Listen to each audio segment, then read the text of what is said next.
Sasa Biblia inasema Ibrahim alikuwa ni mwenye imani. Ndio. Na kwa sababu ya imani yake akabarikiwa. Kuna kitu nataka nikiongea hapo, very important. Kama Ibrahim alibarikiwa na alikuwa mwenye imani, maana yake zile baraka zilikuwa za uhakika. Zilikuwa nini? Uhakika. Kwa sababu imani ni kuwa na hakika. Haleluya. Imani sio kubahatisha. Imani sio nini? Hebu tusome Mhubiri 9:11. Mhubiri 9:11. Ndio tunaenda hivyo. Mhubiri 9:11.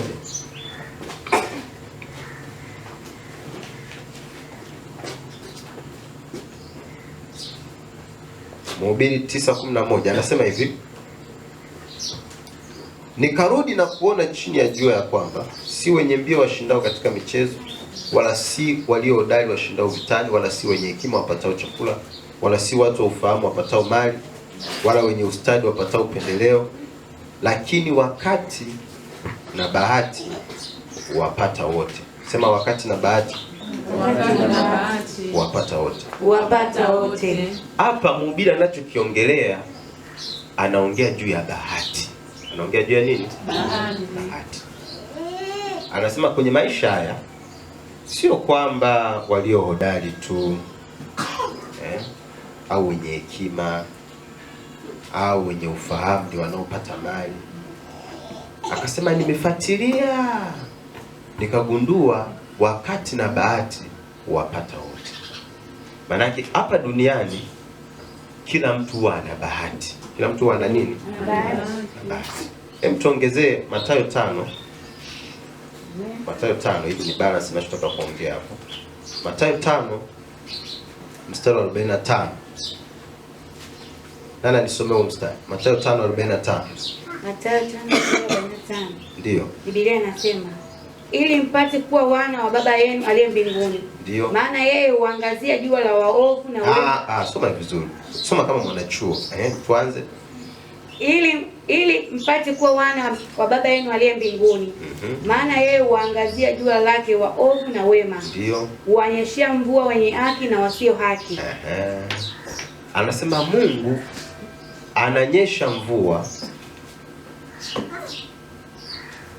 kwa wenye haki na ambao sio haki.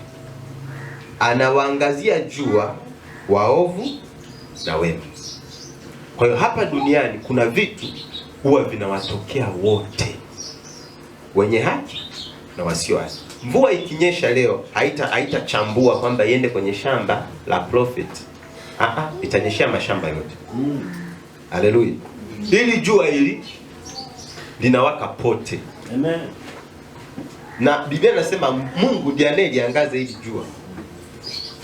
Tuko pamoja? Amen. Sasa katika mafanikio, nisikizeni hapo vizuri.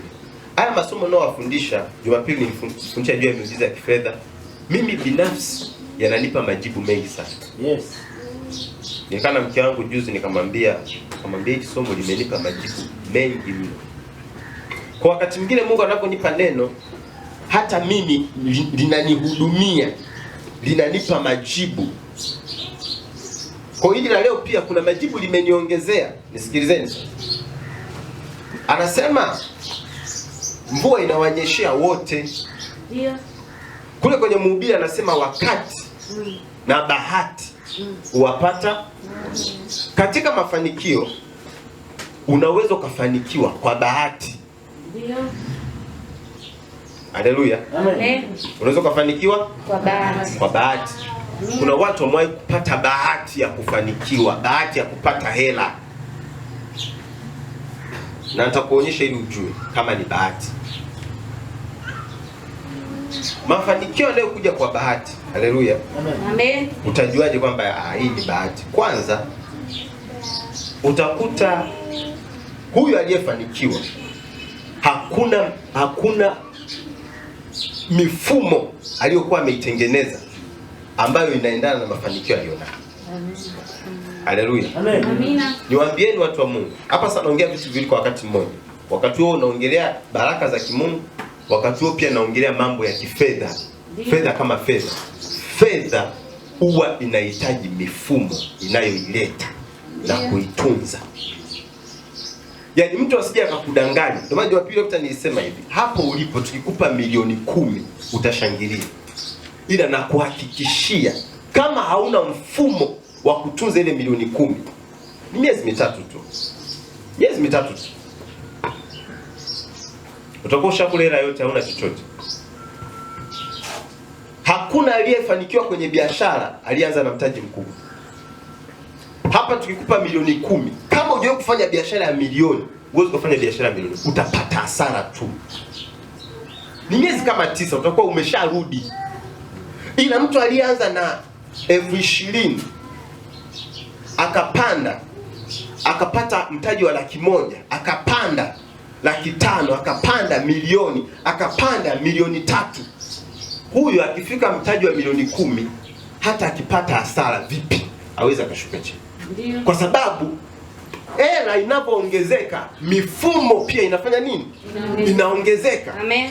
Kwa utakuta mtu kwa mwezi anapata faida milioni 10.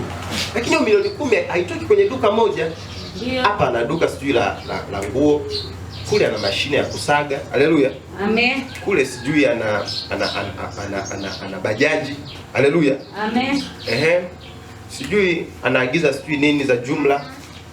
Hizo biashara zote akizijumlisha ndizo zinampa milioni 10 kwa mwezi. Amen. Sasa wewe ukienda ukampiga hasara kwenye duka, hujapiga huku. Haleluya. Bado ana mifumo mingine, kwa anaweza akapata hasara kweli huku kwenye duka. Ila bado ana mifumo mingine itaendelea kuingiza nini? Hela. Amen. Ndio maana kuna siku hapa nilikuwa nawafundisha mambo ya kiuchumi, nikasema hivi, usiwe na chanzo kimoja cha uchumi. Ndio. Haleluya. Amina. Hizi ni kanuni tu za kiuchumi. Kuna watu wamesahau. Haleluya. Amen. Usitegemee chanzo kimoja. Ndio. Kikiumba, Petro alikuwa anavua samaki. Siku usipopata. Lakini kama Petro angekuwa anavua samaki na ana biashara nyingine tena. Haleluya. Amen. Siku hii kikwama, una nyingine. Ndio. Sasa simaanishi utoke hapa. Ngoja imanisha kwanza hicho kimoja. Haleluya. Amen. Kuna mtu anatoka tena hapa hajakuelewa vizuri. Haleluya. Sema kumbe mimi nakosea, ndio maana sijioni faida. No. Anza kwanza na hicho kimoja, kiimarishe, kiboreshe. Then mwambie Mungu akupele baraka ya kuzaa. Hiyo biashara izae nyingine. Hiyo kazi izae kitu kingine. Sio kama tuko pamoja. Amina. Haleluya. Amen. Wote unaoonea wivu kwamba ni matajiri wana hela, angalia wana vyanzo vingapi vya uchumi.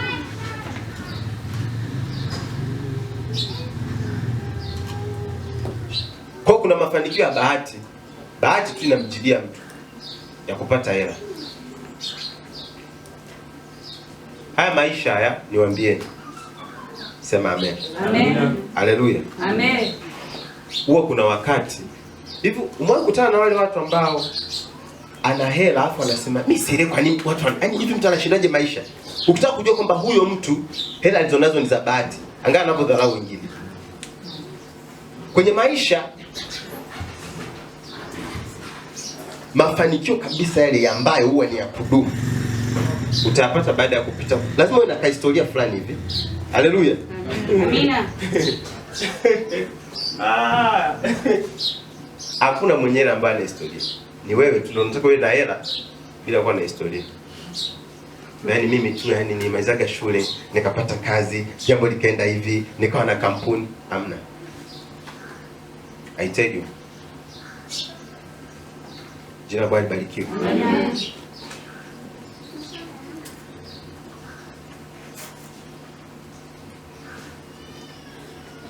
Kwa mtu anaweza kupata bahati ya kupata hela mpaka akawa na dharau wengine, anasema hivi mtu anakuaje maskini bana.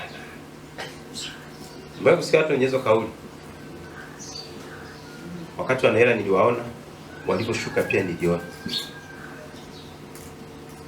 Haleluya. Ndio unakuja kugundua kwamba alikuwa na hela lakini hakuwa na mifumo. Sasa mafanikio ya kiimani sio mafanikio ya kubahatisha. Mwambie jirani yako sio ya kubahatisha. Haleluya. Amina. tunapoongelea baraka inayoletwa na imani, kwenye ulimwengu wa imani hakuna kubahatisha. Sasa changamoto kubwa kwetu sisi wapendwa, na naomba hapo nisikize vizuri, nitakusaidia. Tunaishi maisha ya kubahatisha. Haleluya. Yaani Jumapili iliyopita niliongelea juu ya miujiza. Hebu tusome Mathayo sura ya 9. Mathayo sura ya 9. Mstari wa 20 mpaka wa 22. Naomba wote twende pale. This is very very important. Mathayo 9:20 mpaka 22 anasema hivi: na tazama, mwanamke aliyekuwa na ugonjwa wa kutoka damu muda wa miaka 12 alikuja kwa nyuma akaugusa upindo wa vazi lake, kwa maana alisema moyoni mwake, nikigusa tu upindo wa vazi lake nitapona. Yesu akageuka akamwona akamwambia, jipe moyo mkuu binti yangu, imani yako imekuponya. Na yule mwanamke akapona tangu saa ile. Haleluya. Huyu mama alipata muujiza, si ndio? Ndio. Alipata nini? Muujiza. Ila huu muujiza haukuwa wa kubahatisha. Ndio. Kabla huu muujiza hujatokea alisema, nikigusa tu upindo wa vazi la Yesu nitapona. Na kweli alipogusa tu akapona. Haleluya.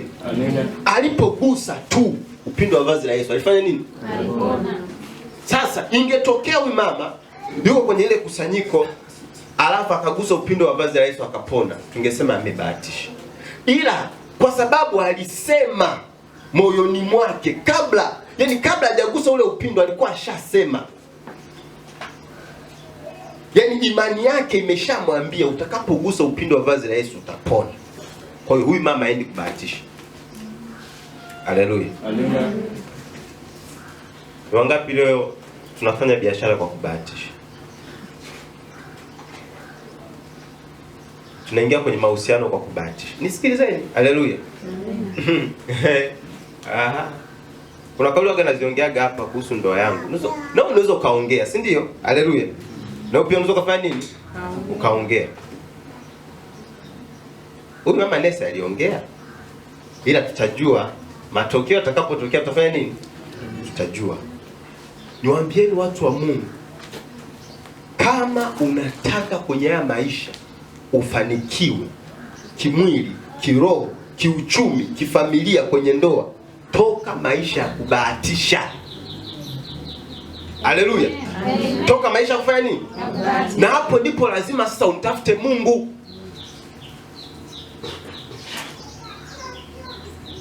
Yaani hakuna mtu alitembea na Mungu akaishi maisha ya kubahatisha.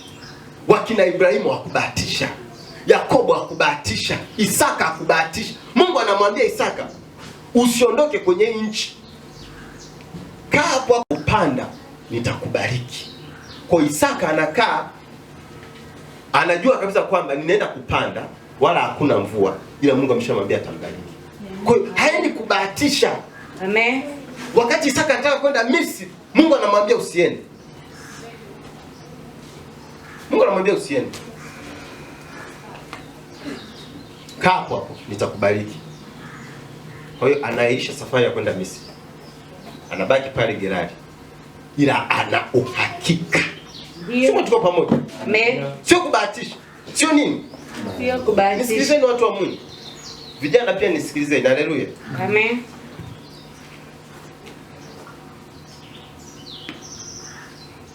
Hauwezi ukaziona baraka, ukaona mafanikio, ukaona miujiza kwa staili ya kubahatisha. Never. Haleluya. Amen. Yaani unakuwa unasema ila nahisi mambo yataenda vizuri. Hapo unabahatisha. Ila nahisi ndio mke wangu. Haleluya. Amen. Yaani hauna ule uhakika. Kuna vijana wanachumbia, mwanamke anakataa, akikataa unayumba. Kwani unayumba? Haukuwa na uhakika. Kama Mungu alikwambia ni huyo, akikataa unamwambia haya, wewe kataa, utakapokubali utaniambia. Haleluya. Sababu wewe ubahatishi, wewe unajua ni yeye. Sasa akikataa unamwambia haya, wewe kataa. Siku utakapokuwa tayari namba yangu ya hapo utanipigiaje. Ataenda alafu vile vile ulivyomwambia atakupigia atarudi. Kwa sababu ubahatishi. Ila kama unabahatisha ndani ya wiki moja unachumbia wadada hao 4. Wadada 4. Na wanawake pia hivyo hivyo. Yaani unakuta mtu kwenye mahusiano na watu 3, alafu ameokoka.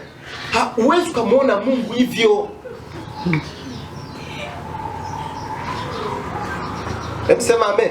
Amen. Haleluya. Amen. Hatuwezi tukamuona Mungu hivyo. Amen. Watu wanaabudu makanisa 4, wanatoa sadaka kwa watumishi 8. Never ever. We are still trying. Haleluya. Amina. Yaani tuko hapa kanisani. Sio kama kuna mtu ananielewa. Amina. Jamani, leo na mzigo na vijana. Amina. Glory to God. Amina. Kwa sababu sasa hivi mimi nimekuwa. Haleluya. Nimefanya nini? Lakini jana nilikuwa ninakumbuka enzi zile mama ananichana nywele. Anakusindikiza mpaka barabarani ile ya kwenda chekechea. Anakuwekea na kitumbua kwenye sport. Anakuambia mwanangu nenda. Jana nilikuwa nakumbuka vile vitu ambavyo kwenye utoto wangu akili yangu bado ilivitunza. Nakumbuka nilipokuwa nacheza. But today hayo mambo ninaona anayafanya Ken. Maana yake miaka michache mimi naanza kuwa na wajukuu. Haya maisha kama unafikiri kwamba you still have time. Continue. Utashangaa ghafla tu umezeeka, huna chochote. Na utakuwa unakumbuka hizi ibada, utakuwa unaona kama vile zilikuwa zinahubiriwa jana. Yaani utaona kama vile ilikuwa ni juzi tu prophet alikuwa anahubiri. Wakati wengine utakuwa unatuna kwenye TV. Haleluya. Amen. Unaona sijui prophet yuko anaingia South Africa, wanampokea. Unasema I was there with this man. Bila ulikuwa ufuati kanuni. Glory to God. Amen. Mimi nikifunga wewe unakula. Mimi nikisema tukiri neno wewe ukiri. Tukija ibadani wewe auji. Sema kuna mtu ananielewa. Watu wa Mungu. Mimi kuna vitu sibahatishi. I tell you. Amen. I tell you. Hivi ninapomtumikia Mungu, najua natoka wapi, najua naenda wapi, najua nitaishia wapi. Amen. I know. I'm not trying. Yaani mimi siko eti kwamba kuna kitu nakibahatisha. Mimi kukaa hapa Morogoro sibahatishi. No. Ndio. No. Amen. Amina. Hallelujah. Amina. Glory to God. Amen.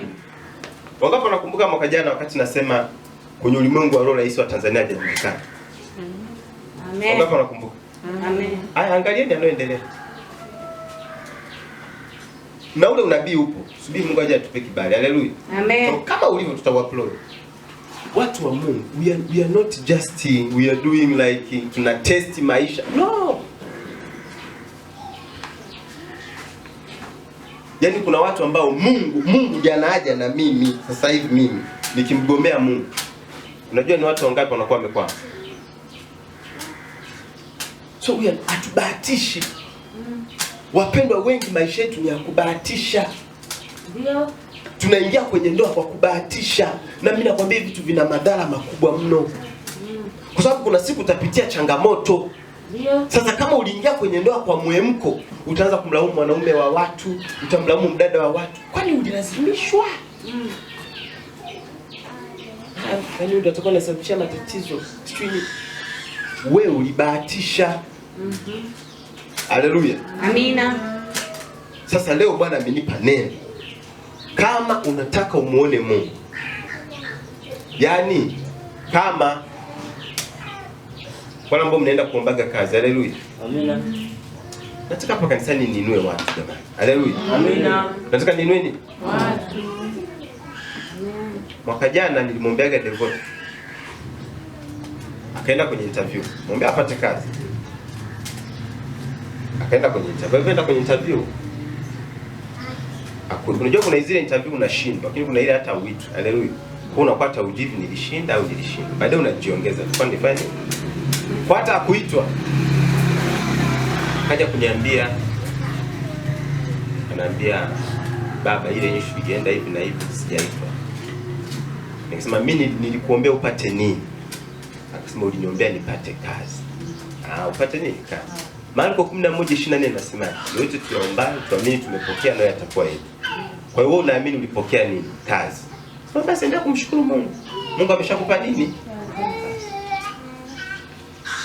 Au kupita mwezi. Haleluya.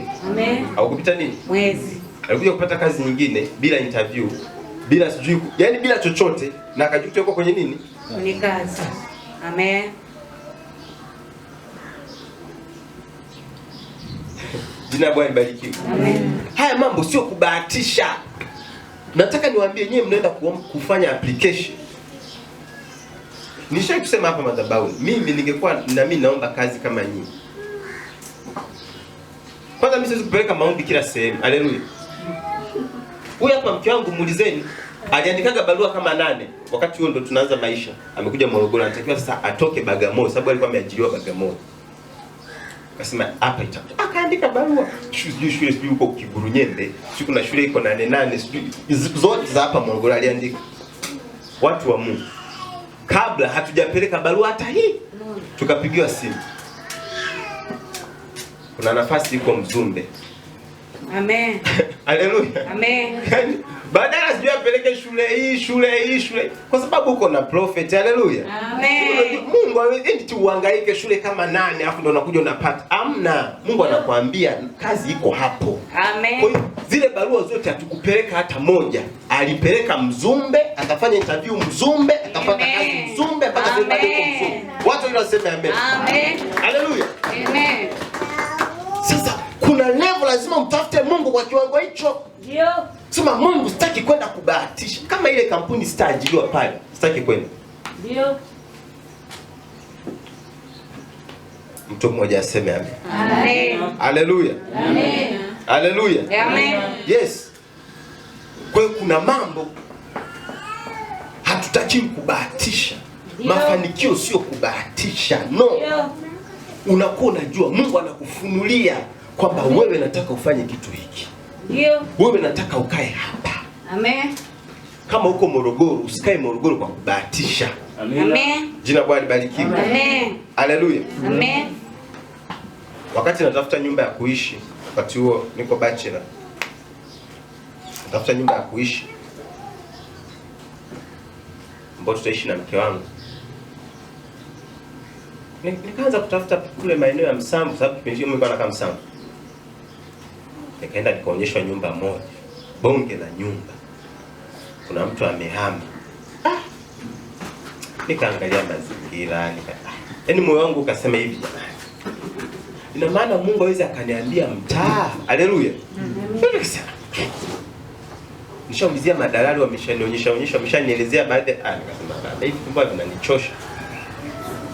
Nikarudi nyumbani. Nikaanza maombi kama siku 2.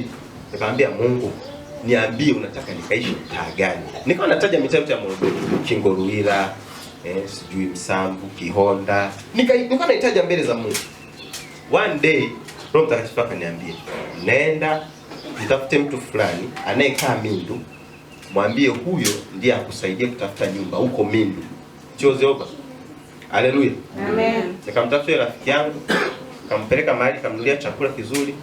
Haleluya. Amen. Kala akanywa soda pale, tukafurahi. Nikamwambia sasa nimekuita hapa, nina jambo. Wala simwambia Mungu amesema na mimi. Haleluya. Amen. Nikamwambia hivi, mimi nataka kuoa. Nilikuwa nimebaki miezi 2. Nikamwambia sasa nataka nipate nyumba huko unakoishi wewe. Amen.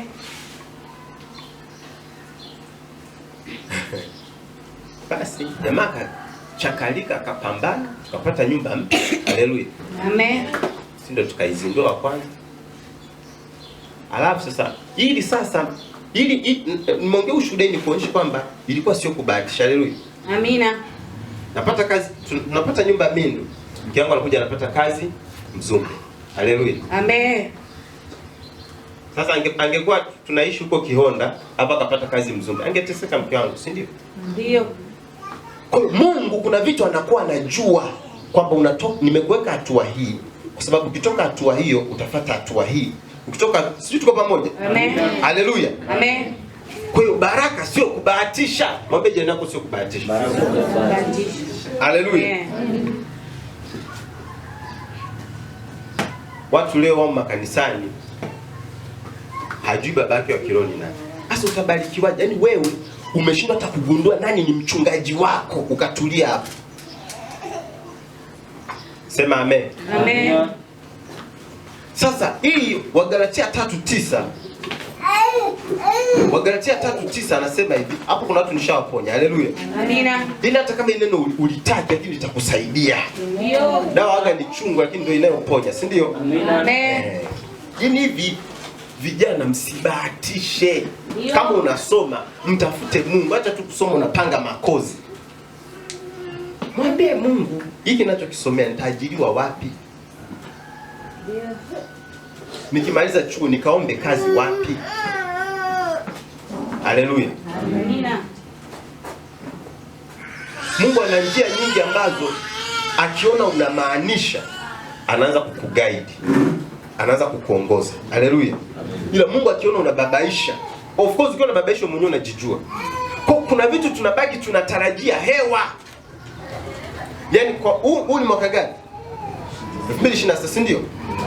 Kama huu mwaka unafanikiwa, kama huu mwaka utapata duka, kama huu mwaka utaolewa, utaoa, unatakiwa ujue tangu Januari kwamba mwaka huu hautapita. Sio kubahatisha. Amina. Amen.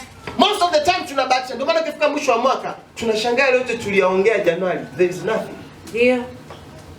Tunaanza tena kusema yani 2027. No, before hujaanza kusema 2027 angalia uliopita ulifanya nini, uliongea mangapi. Haleluya. Amen.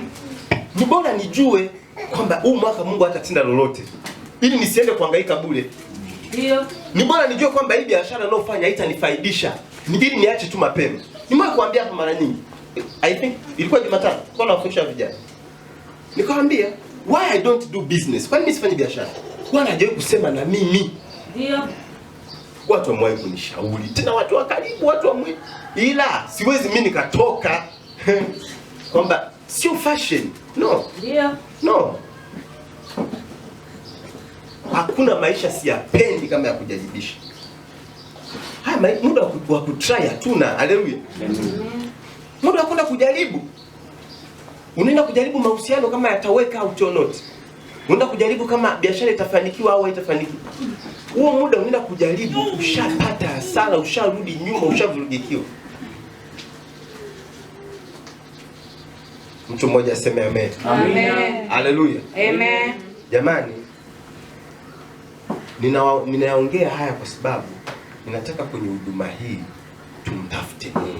Amen. Amina. Yaani lengo ya kuongea yote, nataka tusibahatishe. Mabinti msibahatishe. Amina. Vijana msibahatishe. Amen.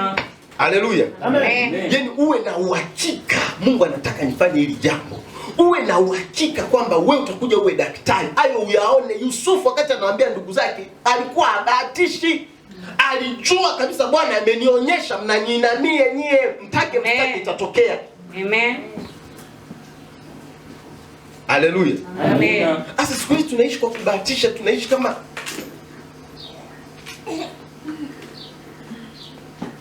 alafu mwisho tunaanza kusema mbona Mungu hakutenda? No, uko unabahatisha. Amen. Biblia inasema mwenye haki ataishi kwa imani. Amina.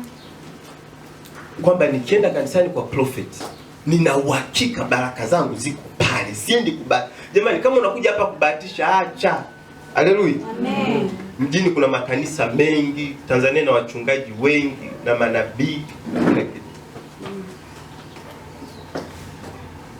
Haleluya. Amina. Nimekaa chini ya babangu wa kiroho, huu ni mwaka wa 8. Hivi wewe unavyofikiri, sijakutana na watumishi wakubwa kuliko yeye, wenye upako kuliko yeye, wenye majina. Haleluya.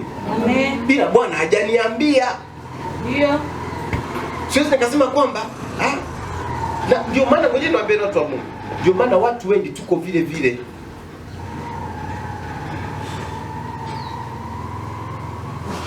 Leo nataka mpone. Nilisema neno la leo hata lisiporushwa. Haleluya. Amina. Ila nataka nyie mpone. Amina. Haleluya.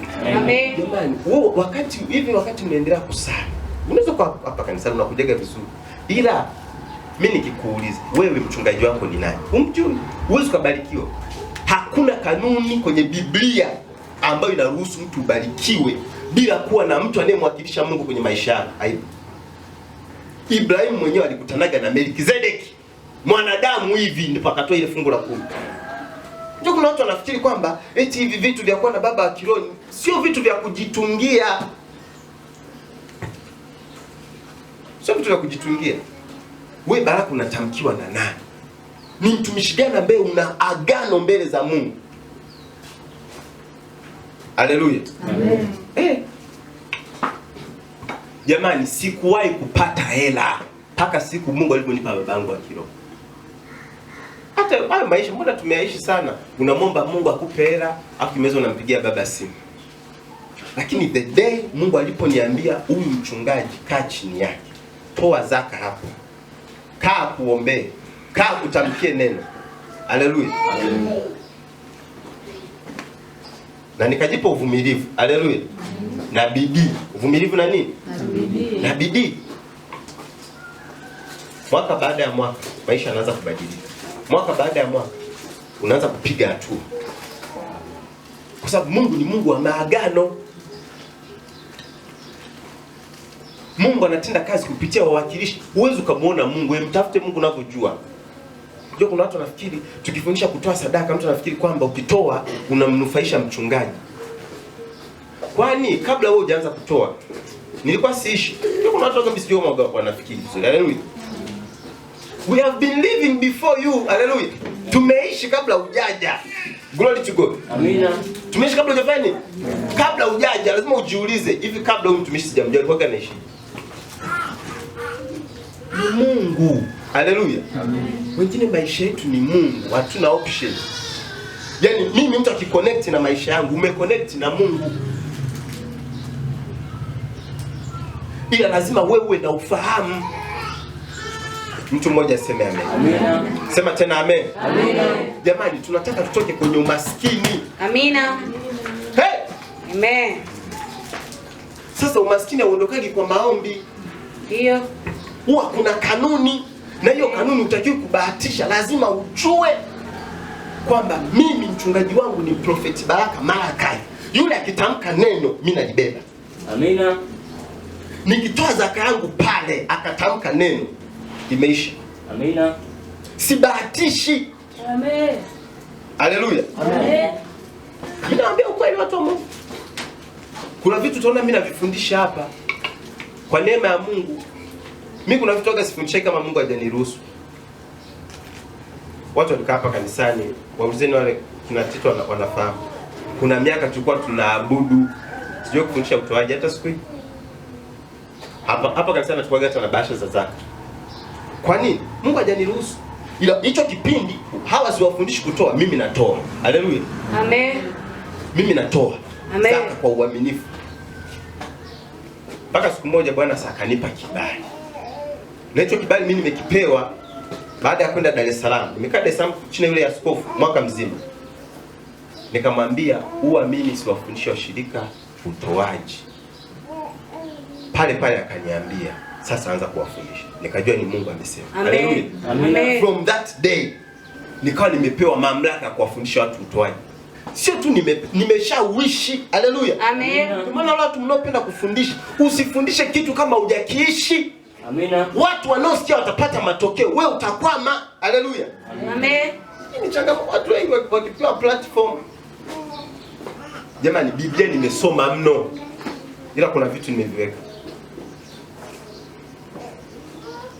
Mtu mmoja aseme amen. Amina. Haleluya. Amen. Anasema sasa Ibrahimu alikuwa mwenye imani. Hapa anasema hao walio wa imani hubarikiwa pamoja na Ibrahimu aliyekuwa mwenye imani. Kwa hiyo kama tunabarikiwa pamoja na Ibrahimu, maana yake tunabarikiwa vile vile alivyobarikiwa nani? Ibrahim. Amen. Sasa watakaobarikiwa sawa sawa na alivyobarikiwa Ibrahimu ni wale wenye imani. Amina. Imani ni kuwa na uhakika. Imani sio kubahatisha. Kwa hiyo unakuwa unajua kabisa kwamba mimi nimebarikiwa. mimi ni tajiri, mimi ninakwenda kuinuka. Haleluya! Hiyo ndio imani. Ibrahimu mwenyewe wakati Mungu anambariki alibarikiwa kwa imani. Maana yake nini? Alianza kwanza kujiona amebarikiwa wakati hana kitu. Amen. Haleluya. Amen. Jamani nisikilize. Amina. Ile Wafilipi 4:19 nasema Mungu atawajaza kila mnachokihitaji kwa kadiri ya utajiri wake, sio kwa kadiri ya biashara yako. Sio kwa kadiri ya uchumi wa nchi. No. Nakumbuka ile miaka 2024, siku moja tumetoka kanisani Jumapili, tunarudi nyumbani. Choki nipo mimi tu na mke wangu, kina Kenya hawapo. Haleluya. Sio alikuwa wapi? Nilikuwa namwambia mke wangu, nikamwambia mke wangu, kama maisha yetu yangekuwa yanategemea huduma, tungekuwa na hali mbaya sana. Haleluya. Amen. Yaani nikamwambia tungekuwa hata tuifiki Jumanne. Yaani tukianza Jumatatu, Jumanne hatuna hata 100. Huya ameishi na mimi. Watu wengi wakati anaolewa na mchungaji walijua anaenda kuteseka, sijui nini. Yaani wakajua yeye ndio mshahara wake utaendesha familia. Huya kaishi na mimi, ameona maajabu. Haleluya. Mbona maajabu? Kwa nini? Mungu anakujaza kwa kadiri ya utajiri wako. Amina. Sio kwa kadiri ya biashara yako. No. Hata ikitokea una uhitaji unaozidi kipato cha biashara yako, iweje? Ni kwame? Ni kwame? Ni kwa kadiri ya utajiri wake. Sasa, huu utajiri wa Mungu anapokubariki hauanzi kwanza kuona manifestation. No, na hapo ndio wengi wote tunachemka. Amina. Yaani kama Ibrahimu alibarikiwa kwa imani na sisi tunabarikiwa kwa imani, Ndiyo. lazima kwanza ujione umebarikiwa wakati unatamia. Ndio. Amina. Jamani wote walipita hapo. Kina Benson Daosa walipita hapo. Amen. Bishop Edepo wamepita hapo. Haleluya. Watu wanaosikia wametikisa uchumi wa dunia kwa njia ya kimungu, kuna wakati walikuwa hawana kitu.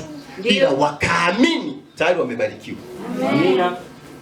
Sio kama kuna mtu tuko naye vizuri. Amina. Haleluya. Amina. Jamani, mafanikio ninayoongelea hapa kwa atakaye nielewa. Atakayefanya nini? Kuelewa. Miaka michache.